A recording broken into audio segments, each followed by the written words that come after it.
नमस्कार, मैं हूं अजय कुमार।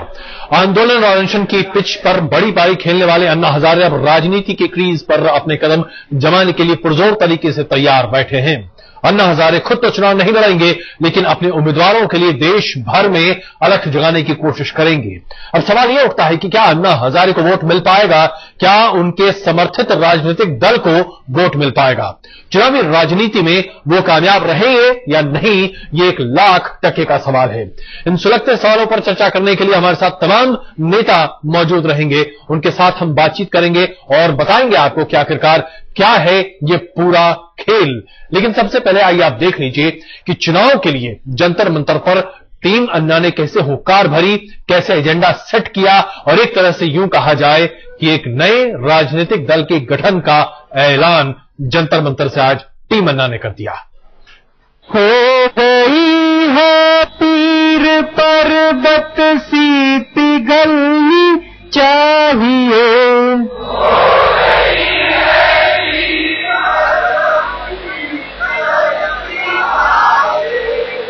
इस हिमालय से कोई गंगा निकलनी चाहिए। 10 दिन का अनशन खत्म हुआ राजनीति के जबरदस्त हुंकार के साथ, सड़क के आंदोलन को संसद के भीतर ले जाने की शपथ के साथ, जन लोकपाल के सवाल को आम लोगों की जिंदगी से जुड़े दूसरे मसलों पर खींच ले जाने की योजना के साथ। अरे अनशन में क्या क्या तकलीफ होते हैं अनशन करने वालों को पता है, इनको क्या पता है? 4 बार खाना खाने वाले और सिर्फ खाना नहीं खाते,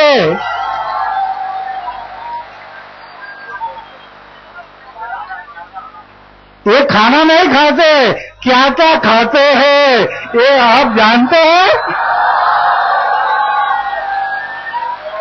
कई लोग चारा खाते हैं, कई लोग कोयला खाते हैं, क्या क्या खाते हैं?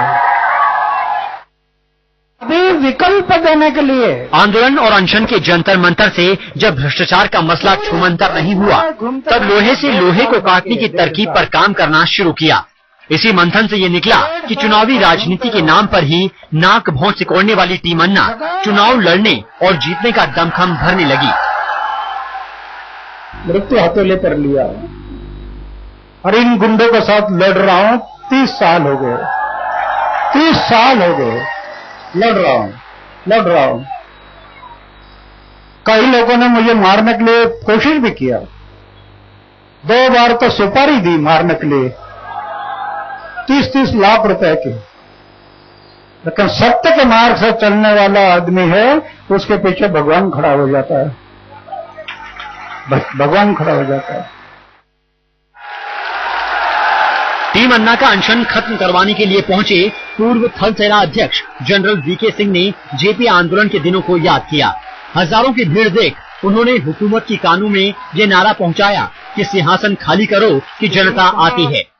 मैं जब देश की समस्याओं का अवलोकन करता हूं, और मैं रिपीट कर रहा हूं, जब मैं देश की समस्याओं का अवलोकन करता हूं तो मुझे सिर्फ एक मूल समस्या दिखाई देती है जिसके कारण देश की स्थिति खराब है, और वो है भ्रष्टाचार। ये 1975 में कहा था जेपी जी ने। आज क्या सिचुएशन है? क्या सिचुएशन है आज? बिल्कुल दुरुस्त। और उस समय उन्होंने एक नारा दिया था, आपको याद है वो नारा? उनका नारा था, सिंहासन छोड़ो जनता आती है। अब ये नहीं होगा। जनता को बेहतरीन विकल्प देने के लिए नई पार्टी तो बनेगी, लेकिन अन्ना की इस पार्टी का नाम क्या होगा ये अभी साफ नहीं है, और ये भी साफ नहीं है कि इसका मूल एजेंडा क्या होगा। लेकिन इन सब के बीच शेर व शायरी से लोगों का हौसला बढ़ाने और इस हौसले को अपनी बड़ी पूंजी में तब्दील करने की कोशिश करती टीम अन्ना जरूर नजर आए। एक व्यक्ति बहुत कुछ कर सकता है, तेरी दीवार तेरी छत भी हिला सकता है, जब पे आ जाओ तो पर्वत भी हिला सकता है। ऐ सियासत कभी सोचा भी ना होगा तुमने, एक इंसान हुकूमत भी हिला सकता है। अब से पहले हर बार सरकार भरोसा देती थी और अन्ना अनशन तोड़ते थे। ये अलग बात है कि पहले अनशन टूटता था और फिर भरोसा, लेकिन इस बार भरोसा खुद अन्ना ने दिया है और अनशन तोड़ दिया है। बारी जनता की है, वो कसौटी पर कसे और देखे कि भरोसा कब तक और कहां तक बरकरार रह पाता है। हमें पूरा विश्वास अगले लोकसभा चुनाव में अब 2 साल भी नहीं बचे हैं, यानी चुनावी बिगुल फूंकने और खुद को 540 लोकसभा सीटों के लिए तैयार करने के लिए टीम अन्ना के पास मुश्किल से 1.5 साल का वक्त है। इतने कम वक्त में आंदोलन की किन लहरों पर सवार होकर टीम अन्ना चुनावी बैतरणी पार करेगी, इस सवाल का जवाब तो टीम अन्ना ने नहीं दिया, लेकिन जेपी की तरह संपूर्ण क्रांति और पूरी तरह व्यवस्था में बदलाव की हुंकार जरूर भर रही है टीम अन्ना। तो मुझे लगता है कि आंदोलन अब तीसरे चरण में प्रवेश कर रहा है। आज एक बहुत बड़ा दिन है जब ये आंदोलन जन लोकपाल बिल की लड़ाई से आगे बढ़कर संपूर्ण क्रांति की तरफ बढ़ रहा है, संपूर्ण व्यवस्था परिवर्तन की तरफ बढ़ रहा है।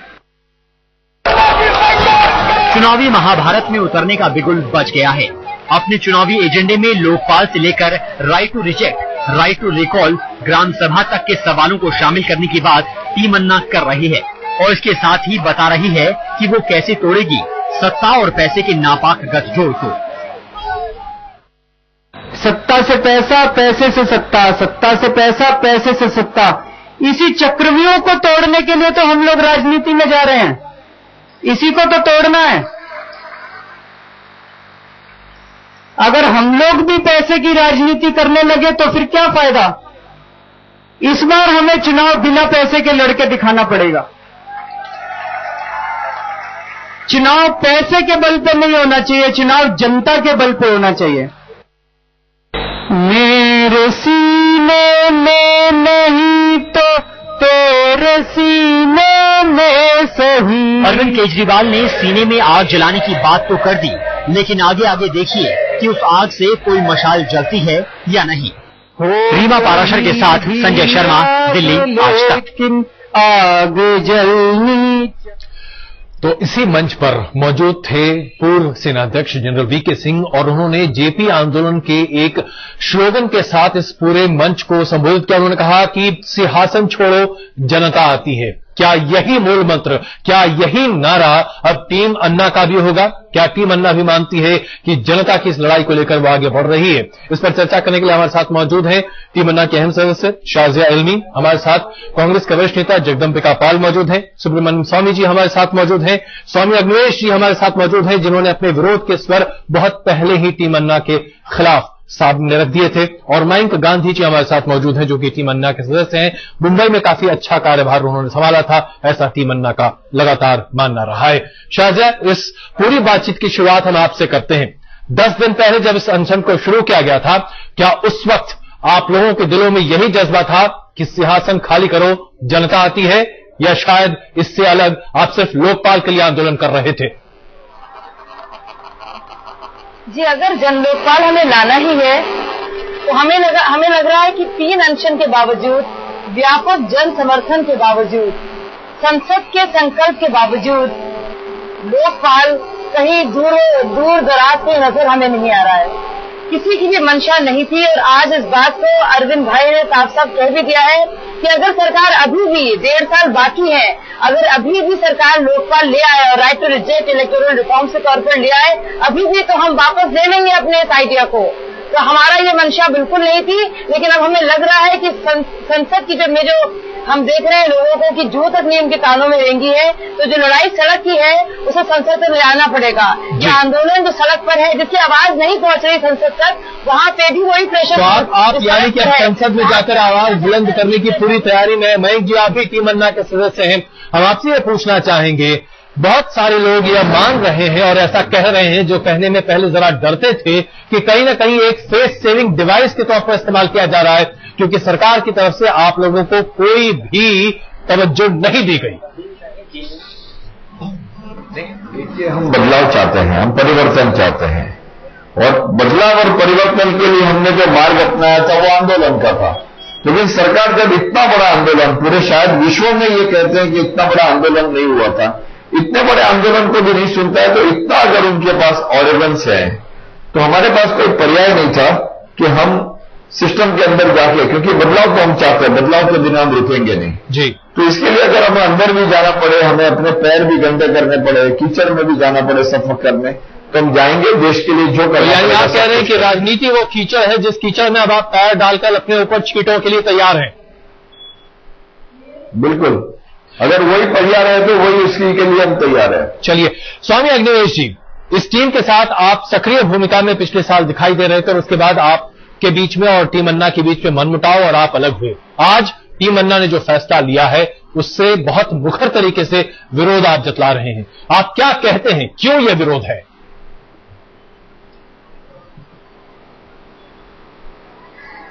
सबसे पहले तो मैं ये जानना चाहूंगा कि किस मुद्दे पर अनशन रखा गया, ठीक है ना। यदि पॉलिटिकल अल्टरनेटिव के लिए जंतर मंतर पे कोई कन्वेंशन बुलाई गई होती, कोई जलसा जुलूस होता, तो मैं समझ सकता था कि भाई उसके विचार चिंतन में से बात निकली। लेकिन आपने अनशन रखा किसी एक खास मुद्दे पर और अनशन को करते हुए शुरुआत में ही ये कहा हम बलिदान के लिए तैयार हैं। चरम जो एक उपसर्ग होता है, जान देने के लिए तैयार हैं। महात्मा गांधी से लेकर भगत सिंह तक की दुहाई दी गई जी। लेकिन 10 दिन के अंदर अंदर क्या चीज हो गया कि आपके अनशन का उद्देश्य पूरा हुआ और आपने क्यों तोड़ दिया? ये सबसे बड़ा प्रश्न है मेरे सामने। अनशन एक ऐसा हथियार होता है जो सबसे बड़ा पवित्रतम हथियार है जी। उसमें आप आत्मा के बल से अपने एक ईश्वर के प्रति एक जो संकल्प होता है आपका, उसको साक्षी मान करके आप भीड़ बल को नहीं देखते, मीडिया बल को नहीं देखते, आप आत्म बल को देखते हैं और आप अपने आप को समाप्त करने का एक संकल्प लेकर के बैठते हैं। बिल्कुल, आपने जो उद्देश्य की बात के अंदर अंदर यदि आपको लगा कि अब हमारी जान निकलने वाली है जी उल्टी तो आपको लगता है कि जान बचाने होने लगी या कुछ भी होने लगा, जान बचाने के बड़े आराम से जा सकते थे, हॉस्पिटल में इलाज करा लेते। बिल्कुल स्वामी जी, हम आपके पास जरूर आएंगे इस चर्चा में। अभी मैं कहना चाहता हूँ इस चर्चा में सुब्रमण्यम स्वामी जी को भी शामिल करना चाहेंगे। करने का तरीका है बिल्कुल सुब्रमण्यम स्वामी जी, आरोप है, इसका जवाब हम टीम अन्ना से लेंगे ही। अभी स्वामी अग्निवेश जी ने काफी गंभीर आरोप लगाए, उसका जवाब हम जरूर लेंगे। लेकिन आपकी क्या राय है, क्या ये फेस सेविंग डिवाइस था, क्या ये पहले से सोची समझी रणनीति थी, क्या इस आंदोलन का अंजाम यही होना था? अब ये मैं तो नहीं कह सकता उनके दिमाग के अंदर क्या था, बट ये जरूर मैं कह सकता हूं कि जिन लोग बड़े आस्था के साथ जंतर मंतर गए, वो उसमें से कई ऐसे लोग मुझे मिले कि उनको लगा कि ये पलटी मार दी, ये धोखा हुआ है और आगे भी धोखा हो नहीं सकता, इसका इनकार नहीं कर सकते, क्योंकि उन्होंने ऐलान कर दिया है कि यदि कांग्रेस से एक जन लोकपाल बिल जैसे बिल लाए जी तो हम सब वापस ले लेंगे।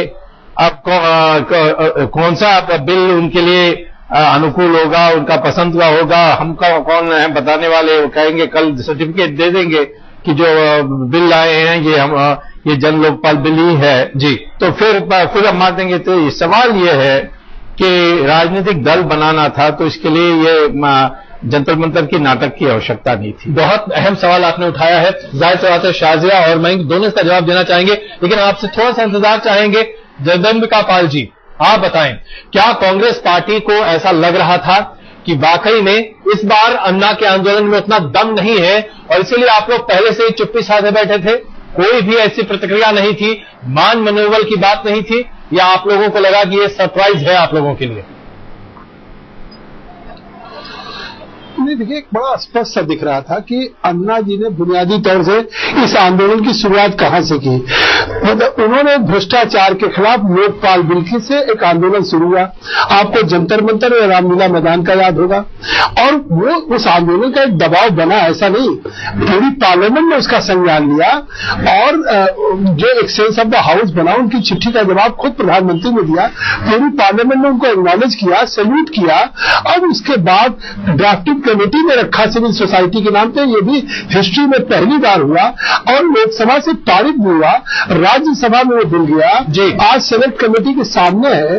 तो अगर उसमें कुछ और सशक्त करना चाहते थे तो शायद ये अन्ना टीम जा सकती थी उस सेलेक्ट कमेटी के सामने। वो पार्लियामेंट का हिस्सा है, कोई सरकार उसके लिए जिम्मेदार नहीं है कि अभी तक सेलेक्ट कमेटी की रिपोर्ट क्यों नहीं आई। और दूसरी तरफ आज जंतर मंतर पर लोकपाल बिल तो चला गया नेपथ्य में, लोकपाल बिल तो एजेंडे में था ही नहीं, एजेंडे से तो इनका भटकाव हो चुका है। इन्होंने एक शुरू कर दिया कि 15 मिनिस्टर्स की जांच हो, SIT। तो अब ये साफ नजर आ रहा था कि जब एक मकसद था कि हम भ्रष्टाचार के खिलाफ आर पार की लड़ाई लड़ेंगे, जीवन बलिदान कर देंगे। अन्ना जी कहते थे हमारा पुनर्जन्म हुआ है, बॉर्डर पे हमारे साथी मार दिए गए थे उस लड़ाई में फौज की, और उसके बाद हमको जो जिंदगी है समाज जनता के लिए है। तो बात में बिल्कुल आखिर समझता हूं कि उस एक सोशल एक्टिविस्ट की तरह से लड़ रहे थे, पूरा देश खड़ा था। लेकिन अगर आज इस आंदोलन की परिणति यही होनी थी कि बीच मझधार में छोड़ के चले गए, 2 साल बाद अगर राजनीतिक पार्टी बनाए, कोई गारंटी नहीं कि कांग्रेस सत्ता में आए, कोई गारंटी नहीं भारतीय जनता पार्टी। हम आपकी बात समझ गए। आज आप भी कांग्रेस पार्टी भी मान रही है कि आम जनता को कहीं न कहीं मझधार में छोड़ने की कोशिश है। शाजिया, कई इल्जाम आपकी टीम पर।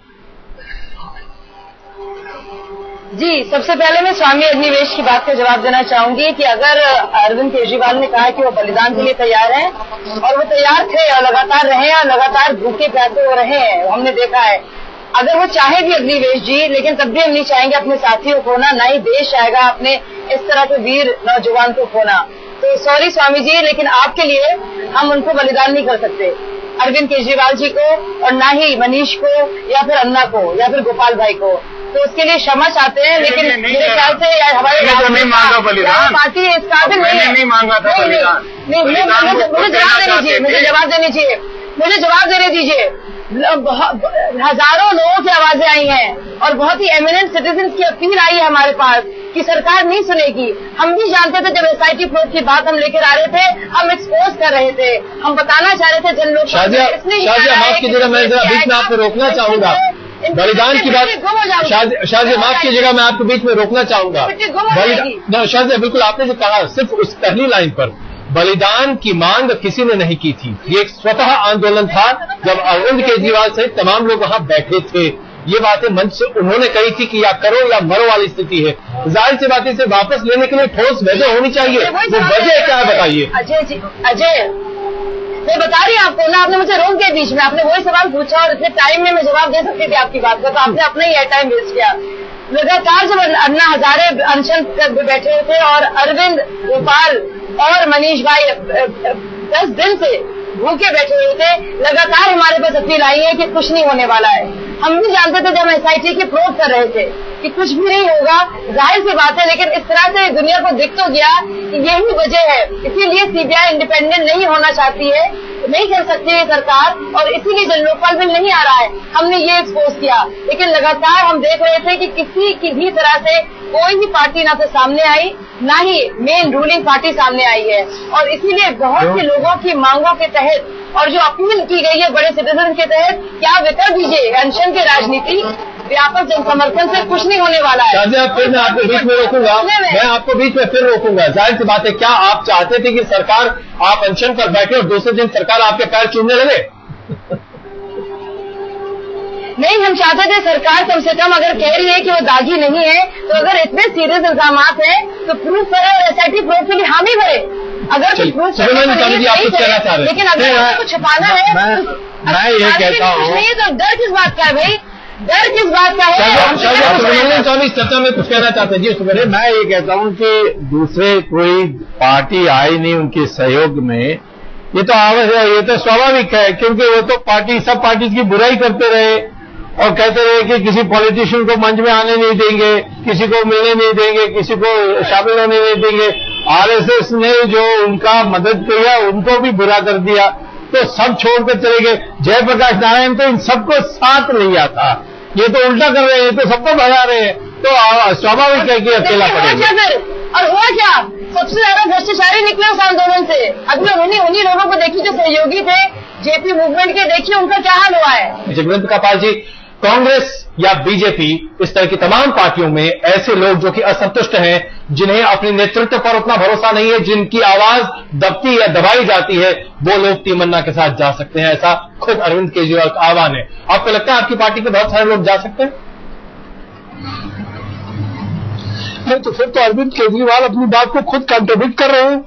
एक तरफ अरविंद केजरीवाल कह रहे हैं कि हम व्यवस्था परिवर्तन के लिए साफ सुथरे लोगों को 3 लाख गांव में जाकर के चुनेंगे और हम अच्छी ऐसा नेतृत्व देंगे जिसको जनता के बीच से जनता के द्वारा लाया जाएगा। और दूसरी तरफ वो भाजपा और कांग्रेस जिसको कहते थे कि भ्रष्टाचार के आकंद में डूबी है, अगर उसी के असंतुष्ट नेताओं को लेकर के जमात खड़ी करना चाहते हैं तो ये कौन सा नया राजनीतिक विकल्प देंगे। और इसका कारण ये नहीं है, आज मैं गारंटी के साथ कह सकता हूं कि जो ये आंदोलन की परिणति अचानक एक राजनीतिक विकल्प के रूप में इसलिए हुई कि 9 तारीख से बाबा रामदेव जी आंदोलन जो शुरू कर रहे थे उसमें वो राजनीतिक पार्टी की घोषणा करने वाले थे। इसीलिए आपने देखा कल से बाबा रामदेव खुद सत्ते में है कि जो पार्टी पॉलिटिकल पार्टी वो बनाने जा रहे थे, अन्ना टीम की जो पॉलिटिकल महत्वाकांक्षा थी उनको लगा ये साजिया इस बात से इत्तेफाक करे न करे। लेकिन मैं चुनौती के साथ कह सकता हूं कि इतने जल्दी में राजनीतिक विकल्प और पॉलिटिकल पार्टी अचानक जो दैविक जी अभी आए बाहर से विदेश से, उनको आश्चर्य हुआ कि ये आंदोलन ऐसे खत्म हो गया और आंदोलन की कोई बड़ी गंभीर बात आप कह रहे हैं सरकार। आप एक बहुत ही वरिष्ठ नेता हैं और बहुत गंभीर बातें आप कह रहे हैं, इसका जवाब शाजिया देना चाहती है। बहुत मुस्कुरा रही है शाजिया, आपके पास हम आते हैं, बस जरा स्वामी अग्निवेश जी से एक छोटी प्रतिक्रिया इस पर ले लें। अग्निवेश जी।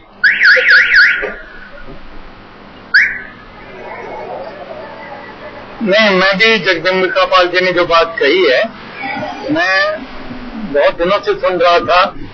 स्वामी रामदेव जी 9 अगस्त से शुरू हुई अपनी अनशन की बात और उसके माध्यम से रामलीला मैदान में वो एक कुछ बड़ी घोषणा जी, जिसका अभिप्राय था एक राजनीतिक विकल्प की बात वो करने जा रहे थे, उसको हाईजैक करके पहले प्रीएम्प्ट कर दिया हमारे टीम अन्ना के लोगों ने, क्योंकि इनको कोई रास्ता निकल नहीं रहा, स्केप रूट जैसे कहें, फेस सेटिंग कुछ मिल नहीं रहा था। इन्होंने उठा के सोचा कि चलो क्या करें, अब बड़े बेआबरू होकर तेरे पूछे से निकले तो ऐसे ही कर लो भैया, थोड़ा सा ये तो एक स्वामी की जुबान से जालिब के शेर वाकई में बहुत कहे जाते हैं भाषण दे करके। शाजिया और मयंक, आप दोनों से हम चाहेंगे कि होने की कोई जरूरत नहीं है। अग्निवेश जी, बेआबरू हम लोग को बेआबरू होने की कोई आप कोशिश न करें कि किसी तरह से हमें बेआबरू करें, और कोई फेस सेविंग नहीं है इसमें। कोई फेस ऐसा नहीं कि हमने ऐसा काम नहीं किया कि हमें फेस छुपाना पड़े जैसे कि और लोगों को करना पड़ता है, भागा भागे करना पड़ता है। हमने ऐसा कुछ नहीं किया। यहाँ सवाल ये है कि क्या स्वामी रामदेव को आप लोगों ने प्रियम करने की कोशिश की है? जवाब नहीं दूंगी, नहीं, इतनी छोटी बात का मैं जवाब नहीं दूंगी, लेकिन मैं ये जरूर कहूंगी कि कांग्रेस और बीजेपी के आगे जहां और भी है, और जितनी भी मल्टीपल पार्टी सिस्टम है, जिस तरह से उन्होंने डेमोक्रेसी को हाईजैक कर दिया है अपने फायदे के लिए, हम वो नहीं होने देंगे। चलिए मयंक जी को भी शामिल करते हैं। मयंक जी, आपकी राय क्या है इस पर? क्या आपको लगता है कि स्वामी रामदेव के अनाउंसमेंट से, जो कि 9 अगस्त को शायद वो कर सकते थे, जिसका आरोप अभी जगदम्बिका पाल और स्वामी अग्निवेश जी भी लगा रहे हैं और कई हल्कों में इस पर चर्चा हो रही है, क्या ये आप लोगों के ऊपर एक अल्टीमेटम के तौर पर था क्या? मुझे लग रहा है ये डिवाइड एंड रूल की थियोरी छोड़ दीजिए। ये स्वामी रामदेव, अन्ना जी, हम लोग भ्रष्टाचार के मुद्दे में एक दूसरे का साथ देते हैं जी। आप इसको हमें डिवाइड करने की कोशिश करते हैं, शायद आप सक्सेसफुल नहीं होंगे। नहीं, अगर आप पॉलिसी है तो मुझे लगता है कि कोई किसी भी पत्रकार की मंशा नहीं होगी। मयंक जी, नहीं, हम स्वामी अग्निवेश जी को और जगदम्बिका पाल को कह रहे हैं जी कि ये कोशिश न करें डिवाइड एंड रूल की, बेसिकली समझने की ये कोशिश करें कि आंदोलन जो हम बाहर से चला रहे थे वो सरकार नहीं सुन रही है, इसलिए अब ये आंदोलन अब अंदर जाके चलाएंगे। और आज वो बिगल बजाया है कि हम अंदर जाके ऐसा आंदोलन करेंगे कि पूरे देश की संस्कृति बदल जाएगी। मयंक जी, बस एक छोटा सा जवाब दे दीजिए, आपके इस राजनीतिक विकल्प में क्या स्वामी रामदेव आपके साथ होंगे? क्योंकि आप लोगों की अक्सर चर्चा होती रहती है, आप लोग अगर एक हैं तो फिर इसमें तो एक साथ शामिल होना चाहिए। तो ये तो देखना, आप हम स्पेक्युलेट कर रहे हैं कि वो अपनी पार्टी बना रहे हैं वगैरह वगैरह। पहले 9 तारीख को उनको अगर कोई ऐसी घोषणा करनी है करने दीजिए, उसके बाद उसको हम स्टडी करेंगे क्या है और हमारा फिर साथ में। बाकी वो भ्रष्टाचार के विरुद्ध और ब्लैक मनी के विरुद्ध जो काम कर रहे हैं उसमें हमने उनका साथ दिया है, उनके अपने खुद एजेंडाज हैं, वो सब चीज में हम शायद अग्री नहीं करें, लेकिन भ्रष्टाचार के मुद्दे में जरूर हम स्वामी रामदेव का हमने साथ दिया है। शाहजिया, एक इस सवाल का छोटा सा जवाब दे दें, इस राजनीतिक विकल्प के मसले। शाहजिया, ऐसा लगता है कि फिलहाल अभी हमारे साथ नहीं है, उनसे हम संपर्क साधने की कोशिश करेंगे। सुब्रमण्यम स्वामी जी, आपको लगता है ये राजनीतिक विकल्प क्या फैसला लेने से पहले टीम अन्ना ने क्या स्वामी रामदेव से बातचीत की होगी? क्योंकि जैसा कि अभी मयंक जी कह रहे हैं, इन दोनों के बीच में मतभेद न पैदा किया जाए। देखिए, जहां तक स्वामी रामदेव हैं, उनके साथ और उनकी जो भारत स्वाभिमान ग्रुप है, उनका और हमारी जो action committee against corruption India है, दोनों का एक साथ मीटिंग हुई थी फरवरी में, एक आम सभा हुई थी।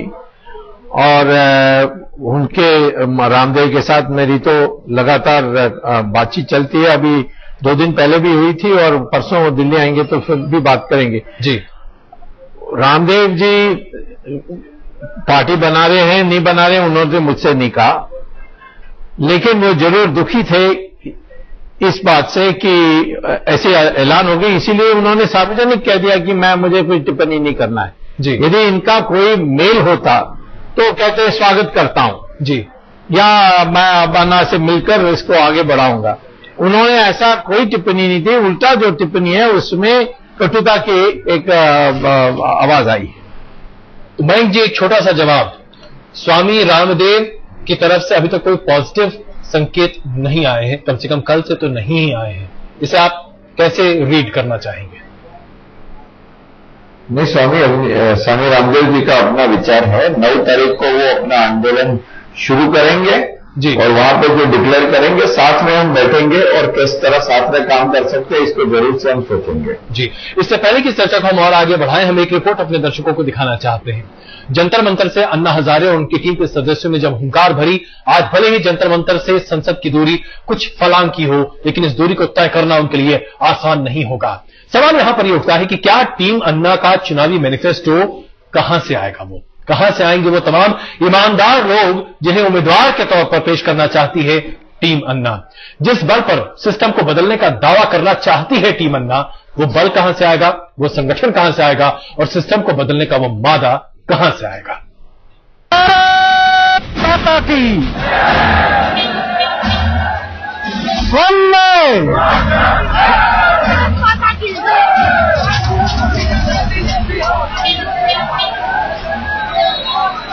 समर्थन में उमड़ा ये जन सैलाब किसके दिलो दिमाग को झकझोर कर नहीं रख देगा।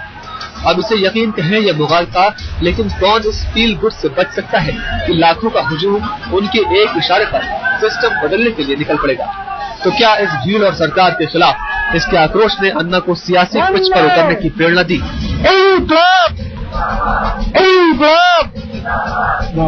इस खुरदुरे सवाल का जवाब तो टीम अन्ना को देना है, लेकिन इसी सवाल के गर्भ में ऐसे कई सवाल बुलबुला रहे हैं जिनका जवाब आसान नहीं होगा। मेरे सीने में नहीं तो तेरे सीने में सही,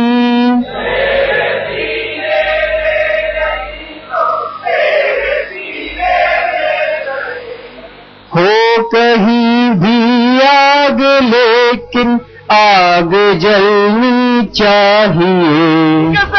करके बताइए, सब तैयार। अन्ना हजारे को अनशन और आंदोलन की पिच पर सरकार को बार बार रन आउट करने का तजुर्बा है, लेकिन क्या सियासी पिच पर खेलने का अन्ना और उनकी टीम को कोई अनुभव है? क्या सियासत के चक्रव्यूह को भेद पाएंगे अन्ना?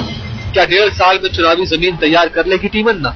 अगर रामदेव भी अपनी पार्टी बनाकर चुनावी मैदान में उतर गए तो क्या दोनों के बीच कोई गठबंधन होगा? इन सवालों का जवाब फिलहाल टीम अन्ना के पास नहीं है। आपस में मिलकर पॉलिटिकल फ्रंट में कोई सहयोग देने की बात है चुनाव लड़ने? वो बहुत दूर की बात है। मैंने आपको बोला, इस देश में दोनों चीजों की जरूरत है, एक तरफ आंदोलन की भी और साथ साथ विकल्प की भी।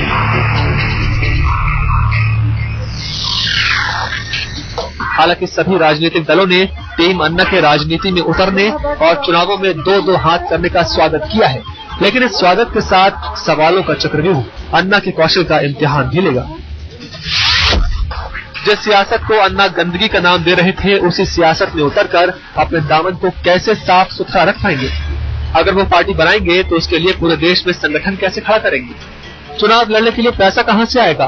और खर्चे का हिसाब किताब कैसे रखा जाएगा? चुनाव में अन्ना का एजेंडा क्या होगा? सिर्फ लोकपाल के सवाल पर पूरे देश को कैसे जोड़ पाएंगे अन्ना? जाति और धर्म की राजनीति की उनके पास क्या काट होगी? बेदाग और ईमानदार उम्मीदवार कैसे चुनेगी टीम अन्ना? और इस बात की क्या गारंटी है कि अन्ना पार्टी से जुड़े लोग ईमानदारी की कसौटी पर खरे ही उतरेंगे? साथियों, ये पार्टी नहीं, ये आंदोलन होगा। कैसे?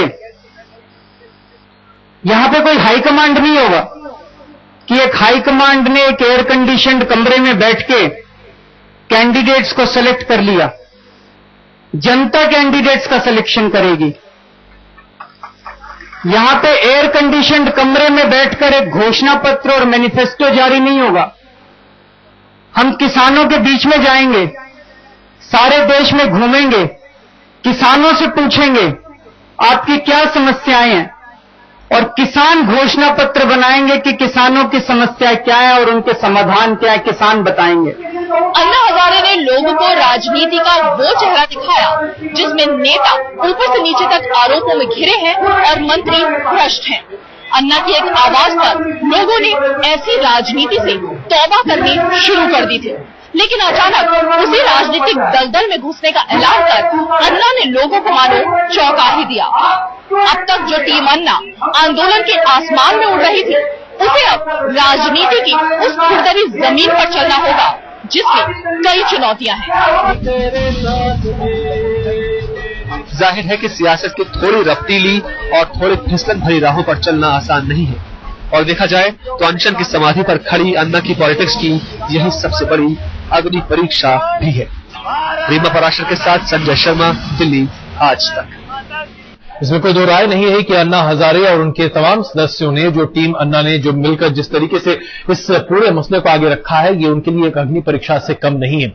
जगदम्बा जी, हम आपसे ये समझना चाहेंगे, अन्ना हजारे ने कहा है कि वो इस मुहिम में खुद एक राजनीतिक दल के तौर पर सामने नहीं आएंगे, राजनीतिक दल की सरपरस्ती नहीं करेंगे, वो बाहर से देखेंगे कि वो दल कैसे चलता है।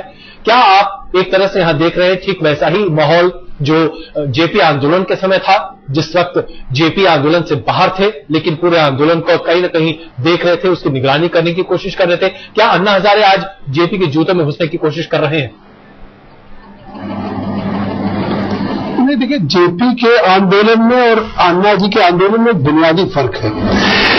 देखिए, जेपी आंदोलन ने एक गैर कांग्रेसवाद का नारा दिया और उन्होंने कांग्रेस के खिलाफ जितने विरोध पक्ष की पार्टियां थी और स्टूडेंट्स थे, उन्होंने सारे लोगों को लेकर के पूरे देश में परिवर्तन का, संपूर्ण क्रांति का नारा दिया और एक आंदोलन चलाया। आज आप एक बात देखें कि अन्ना जी की टीम का दायरा बस केवल अन्ना की टीम के 4-5 लोगों तक है। बात करते हैं बढ़ाने की लोग कि आज स्वामी अग्निवेशी अलग हो चुके, आज इससे संतोष हेगड़े जी, जस्टिस संतोष हेगड़े ने इससे ना इत्तेफाक किया है, वो समीम कायमी जो थे वो अलग हो चुके हैं। जो 20, 21, 22, 23 लोग भी कोर ग्रुप में, उसमें कोई नया नहीं जुड़ा, बल्कि काफी लोग इससे अलग हो गए। जहां तक बात यह कि अगर अन्ना जी ये कहते कि नहीं, मैं एक राजनीतिक विकल्प दूंगा, मैं सक्रिय होऊंगा और मैं देश की जनता का नेतृत्व करूंगा, तो ये जो कुछ समर्थन है, लोगों के जनक्रोश का समर्थन है, कहीं न कहीं भ्रष्टाचार से नीचे से ऊपर तक परेशान है। ये नहीं कि केवल केंद्र में कांग्रेस यूपी की सरकार की भ्रष्टाचार, आज आरटीओ ऑफिस का भ्रष्टाचार हो, डीएसओ डिस्ट्रिक्ट सप्लाई ऑफिसर का भ्रष्टाचार हो, लोकपाल का विधवा पेंशन का भर्ष्टाचार हो, आज हर जगह पे जिस तरह से लोग आंदोलन में बड़ा फायदा मिला और लोगों को क्या राय है और सोशल से बाहर रहकर जब अन्ना खुद हजारे की ये सोच क्या और नहीं, वास्तविकता ये है कि महात्मा गांधी ने किया था, परंतु जैसे कांग्रेस पार्टी पावर में आई, सबसे दुखी महात्मा गांधी थे। उनको प्यारेलाल ने उनका लास्ट विल एंड टेस्टामेंट जो कहा है, उसमें उन्होंने पूरा उसका उल्लेख किया है और यहां तक गांधी जी कह दिया कि कांग्रेस को वाइंड अप करो और 2 पार्टी बनाओ। जी, जयप्रकाश नारायण भी इसी प्रकार से दुखी थे जनता पार्टी सरकार से, और जो झगड़ाई चल रही थी उनसे बहुत दुखी थे। और उनके आखिरी जो शब्द थे वो मेरे सामने, उन्होंने कहा कि मेरी बाग उजड़ गई है। जी, और मुझसे उन्होंने खास तौर पर यह कहा था और मैं ये कहता हूं कि ये कभी संचालन ऐसे हो नहीं सकती अंदर रहे बिना। और मैं कहता हूं कि दूसरी बात है कि जयप्रकाश नारायण हो, महात्मा गांधी हो, उन्होंने पोलिंग बूथ तक संगठन बनाने के लिए प्रयास की थी और जयप्रकाश ने तो जो संगठन थे उनका फायदा उठाया जी। और क्योंकि आरएसएस का उत्तर भारत में इतनी अच्छी मजबूत संगठन थी, इसलिए जनता पार्टी की कामयाबी उत्तर भारत में हुआ, परंतु दक्षिण में जहां नहीं था वहां कामयाबी। तो तमाम इतिहास में भी ऐसा है और इसके बल पर भी हम कुछ निर्धारण कर सकते हैं। जाहिर सी बात है टीम अन्ना इससे भी सबक ले सकती है। मयंक जी, वाकई में सिर्फ राजनीतिक दल खड़ा कर पाए, चला पाए उसको, और अन्ना हजारे उससे बाहर रहे, क्या ये सिस्टम आप लोगों के लिए मान्य होगा? क्या ये आपके लिए वाकई में सही होगा? मुझे लग रहा है कि अन्ना जी इसके ऊपर पूरा ध्यान रखें एज ए लीडर, और डे टू डे के इश्यूज जो है इसके अंदर शायद वो नहीं पढ़ना चाहते हैं। वो ओवरऑल पूरा मॉनिटरिंग करें कि जिस प्रकार का मार्गदर्शन करे, जिस प्रकार का राइट तरीके से, और रोके, अगर कहीं पे गलत हो तो कान पकड़े, कहीं पे वो करे। मुझे लग रहा है कि इस प्रकार का एक रोल प्ले करें अन्ना जी, तो ये पूरे देश के लिए और पूरी इंडिया अगेंस्ट करप्शन की जो भी राजनीतिक व्यवस्था हो उसके लिए बहुत अच्छा है। मुझे लग रहा है कि उन्होंने ठीक सोचा हुआ है। लेकिन मयंक जी, एक बड़ा सवाल जो कि अभी जगदम्बिका पाल जी भी उठा रहे थे और सुब्रमण्यम स्वामी जी भी उठा रहे थे, संगठन कैसे बनाएंगे आप लोग? कहां तक पहुंचेंगे आप वोटर की मानसिकता को समझने के लिए? पोलिंग बूथ पर आप कैसे जाएंगे? 1.5 साल का वक्त, कैसे करेंगे ये सब? उनकी बात में सच्चाई है कि बहुत बड़ी चैलेंज है, लेकिन मुझे लग रहा है कि जिस प्रकार का समर्थन मिला है, जिस प्रकार के हमारे पास नंबर्स हैं, ये सब अपने आप आए हुए हैं, ये खरीदे हुए लोग नहीं है। तो इसको अगर जल्दी से ऑर्गेनाइज करना शुरू कर दें इंटरनेट का और कोई प्रोग्राम्स बना के, तो मुझे लग रहा है कि लोगों तक पहुंचे और उनको ऑर्गेनाइज करने का मुश्किल भी नहीं है, लेकिन एक चैलेंज तो है, एक चुनौती तो है, इसको हम मानते हैं। जी जगदम्बिका जी, एक छोटा सा जवाब इस सवाल का, क्या आपको लगता है कि टीम अन्ना का यह फैसला राजनीति के अखाड़े में कूदने का, एक ऑल्टरनेटिव, एक राजनीतिक विकल्प देने का वाकई में एक सपना है जो हकीकत पर शायद टूट जाए? छोटा सा जवाब, वक्त बहुत कम है हमारे पास। नहीं, मैं समझता हूं कि व्यवहारिक में जब उतरेंगे तो अभी जो बात है वो सपना ही साबित होगी, क्योंकि जो अभी एसएमएस की बात करते हैं, इंटरनेट की बात करते हैं, वो 105 करोड़ में शायद 5 करोड़ लोगों के पास भी नहीं है।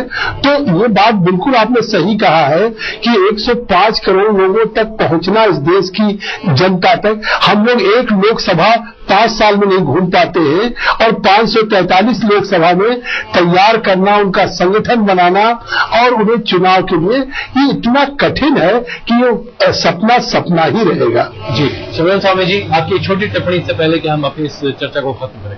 हाँ, बिल्कुल सही है, क्योंकि इलेक्शन जो है वो तो पॉलिटिकल इंजीनियरिंग है, और पोलिंग बूथ में जो लोग बैठे होंगे वो पक्के लोग होने चाहिए, नहीं तो दूसरे पार्टी उनको खरीद लेंगे। और पोलिंग बूथ में आपने जो ऐसे लोग होने चाहिए जो वोटर को पहचान सकता है कि हमारे एरिया का पहचान, कौन मर गया, कौन जिंदा है, कौन आ सकता, कौन नहीं आ सकता, ये सारी जानकारी रखकर वो फाइल यानी वोटर रोल को बैठ के पार्टी के लोग बैठे रहते हैं। इनके पास पार्टी के लोग नहीं, आम जनता इसके तैयार नहीं हो सकती है। इसीलिए महर्षि महेश योगी भी विफल रहे, डॉक्टर अंबेडकर 3 बार लोकसभा लड़े, तीनों बार उनकी जमानत गई थी क्योंकि उनके पास उस प्रकार की संगठन नहीं थी। बिल्कुल मयंक जी, एक छोटा सा जवाब इस सवाल का, क्या आज जब आप राजनीतिक दल बनाने की घोषणा कर चुके हैं, कहीं ना कहीं मन में ये बात तो नहीं उठती कि बेहतर होता कि आप एक सामाजिक आंदोलन ही चलाते रहते, राजनीतिक दल की बात नहीं करते? नहीं, हम सामाजिक कार्यकर्ता ही हैं और एक आंदोलन करने वाले लोग हैं, लेकिन जब कोई पर्याय नहीं रहा, जैसे अरविंद जी कहते हैं हमारा काम नहीं है कि उसको हंगामा करें, हम तो कुछ बदलना चाहते हैं, तो बदलने के लिए फिर जो करना पड़ेगा, और अगर राजनीति में उतरना है तो फिर हम उसको एक चैलेंज मानते हैं, क्योंकि इस देश की जनता काफी हमारे पीछे है, और अगर इसको हम ठीक से ऑर्गेनाइज कर सके, और मुझे लग रहा है कि इम्पॉसिबल नहीं है, ये हो सकता है, तो जो आंदोलन हम बाहर कर रहे थे अब वो अंदर जाके आंदोलन करने की पूरी तैयारी है। एक चीज जो मैं कहना चाहता हूं, जो स्टेटस को है, जैसा है वैसी स्थिति, ये एक्सेप्टेबल नहीं है, स्टेटस को तो बदलना ही पड़ेगा। बिल्कुल मयंक जी, हमारी शुभकामनाएं, कम से कम हम ये कह सकते हैं, हमारी शुभकामनाएं आपके साथ हैं, क्योंकि सिस्टम को बदलने की कोशिश हर कोई करना चाहता है, चाहे वो कोई भी राजनीतिक दल हो। और अगर आप सिस्टम के अंदर जाकर उसको बदलने की कोशिश करते हैं तो जाहिर सी बात है, इससे बेहतर कोई बड़ी बात नहीं हो सकती। आप सबों का बहुत धन्यवाद इस चर्चा में शामिल होने के लिए।